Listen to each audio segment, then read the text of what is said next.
New album by Underscores. I've been a big fan of their work for a while now. Their 2023 album Wall Socket was honestly quite the surreal experience for me.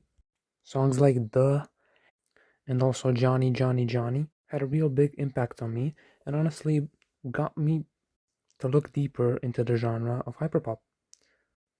Now, on this album, Underscores is deliberately making a bit of a pivot. They are turning to more accessible, mainstream, pop-centric sounds like electronic dance music, hyperpop, and there's also quite a few dashes of just regular pop music. That being said, there are still bits and pieces of their old sound on this album here.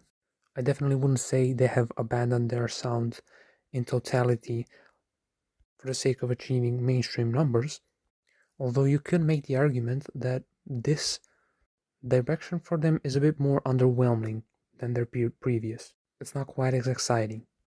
I would say the opening track does prove this quite well.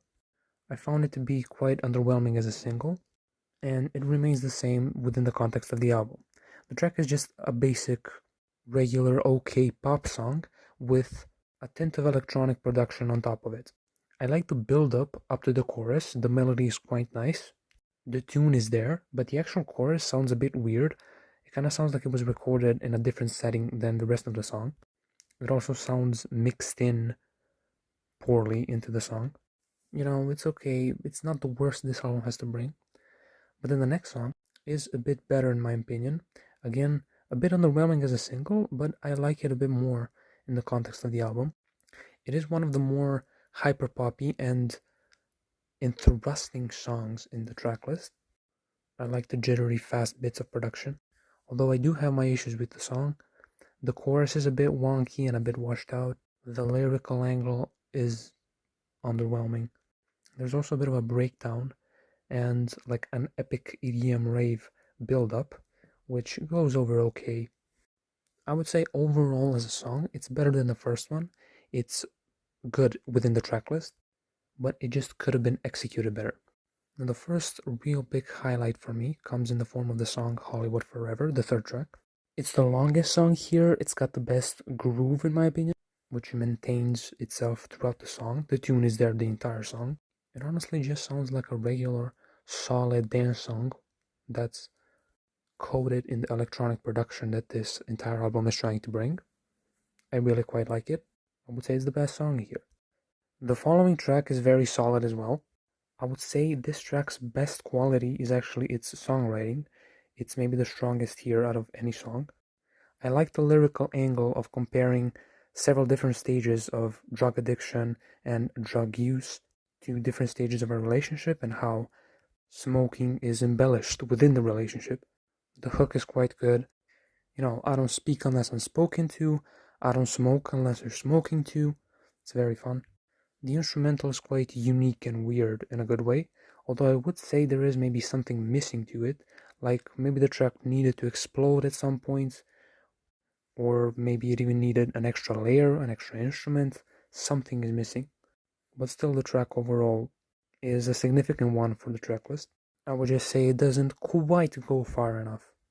Following this track though, I would say the novelty of the record does wear off. The tracks do kind of just turn into straightforward pop tunes with just dashes and bits of EDM. For example, with the following two tunes, Innuendo and LOVEFIELD. Both of these tracks do start off a bit timid and a bit quiet and then turn into basically just like rave music. Innuendo starts off sexy, whereas LOVEFIELD starts off more romantic. Although in my opinion, Innuendo is definitely the worst one of the two. I don't think this sexy aesthetic goes over well. I don't think Underscores is good at this style. Like, firstly, we have questionable lyrics. Like, we've done this part already. This feeling's getting heavier. Yeah, I bet you'd fuck anything with a heartbeat. 3 days a year I feel it hard, meaning I get you. Yeah, not the best lyrics. I don't think this style infuses well with dance music at all. It's kind of like trying to force a Britney Spears song into a DJ set.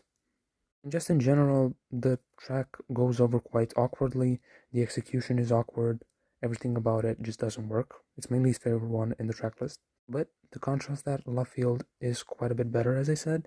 The Lady Gaga influences make it plausible to be maybe like a track to come in at the end of Lady Gaga's last album, Mayhem.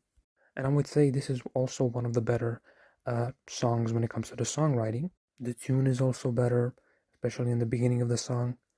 But yeah, just the better one of the two twin songs, which essentially have the exact same progression. Following this, we have Body Feeling, which is the most straightforward pop song in the entire tracklist, but also definitely one of the better ones in the tracklist.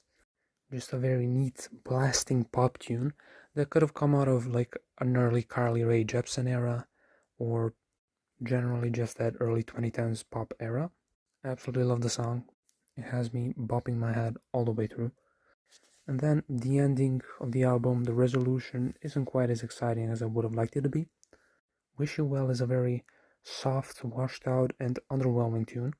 It honestly feels like we have already gotten this track earlier in the track list. It doesn't feel in any way unique or special. In fact, I would even say this could be a continuation of the song LOVEFIELD. It's nearly identical in terms of the production to the end of the song, the end portion of the song. Generally just not a satisfying closer. To end of this review, I want to make an analogy between the album cover here and the actual album itself. And this is because there are several songs in the track list that by themselves are analogies between love and whatever else, like for example, smoking or drugs, a feeling in your body, music, hair color change, and so on. The album cover here is honestly hyper detailed. It has a very unique and interesting, appealing style. It's intriguing to look at, but when you look deeply, it doesn't really display anything special overall. It doesn't come together quite as well as it should, and I feel a bit similarly with the album. The glitchy, jittery, internety bits of production, electronic dance production, are quite nice here, but when I look at the album as a whole, it doesn't quite come together as well as it should have. It's not as well executed, and it's not as amusing as the details might make it seem. Still though, there are some undeniable highlights, like Hollywood Forever, like Do It, which is just a complete and utter banger. Also Body Feeling, The Piece, and several others that I mentioned. I would also like to mention that the album is a bit on the short side as well, only 9 tracks, so it doesn't deliver quite as much as it should have. It does leave me wanting more. Like I said though, there are definitely highlights, and I do see Underscores making a better version of this in the future. I would like for them to explore this direction further, while also not straying away this far from what made them exciting in the first place. I'm feeling a strong 6 to a light 7 on this album. And yeah, that's about it.